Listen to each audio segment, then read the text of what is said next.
যুক্তরাজ্যের প্রধানমন্ত্রী Keir Starmer তার মন্ত্রিসভায় রদবদলের অংশ হিসেবে বিচারমন্ত্রী ও লর্ড চ্যান্সেলর শাবানা মাহমুদকে হোম সেক্রেটারি বা স্বরাষ্ট্রমন্ত্রীর দায়িত্বে নিযুক্ত করেছেন। এর মাধ্যমে প্রথমবারের মতো যুক্তরাজ্যের স্বরাষ্ট্রমন্ত্রীর পদে বসলেন একজন মুসলিম নারী। পাকিস্তানি বংশোদ্ভূত শাবানা মাহমুদ ইতিমধ্যে দেশটির অভিবাসন, পুলিশিং এবং জাতীয় নিরাপত্তার গুরুত্বপূর্ণ দায়িত্ব পালন করে আসছিলেন। ব্রিটিশ স্বরাষ্ট্র দপ্তর এক বিবৃতিতে জানিয়েছে, 2 শতাব্দীরও বেশি সময় ধরে স্বরাষ্ট্রমন্ত্রীরা জাতিকে রক্ষা করেছেন। আজ আমরা একটি নতুন অধ্যায় শুরু করছি।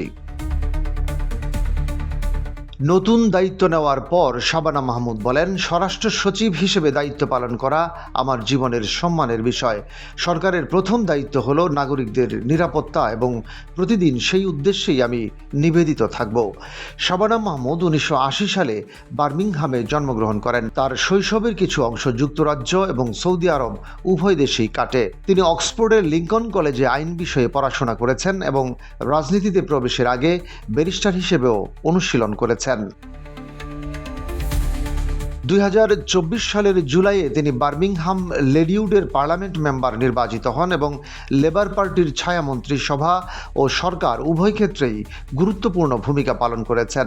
বিচারমন্ত্রী ও লর্ড চ্যান্সেলর থাকাকালীন তিনি কারাগারে ভিড় কমাতে আগাম মুক্তি কর্মসূচি বাস্তবায়ন করেছেন এবং সাজা সুরক্ষা ও মানবাধিকার আইনের ক্ষেত্রে দৃঢ় অবস্থান নিয়েছেন।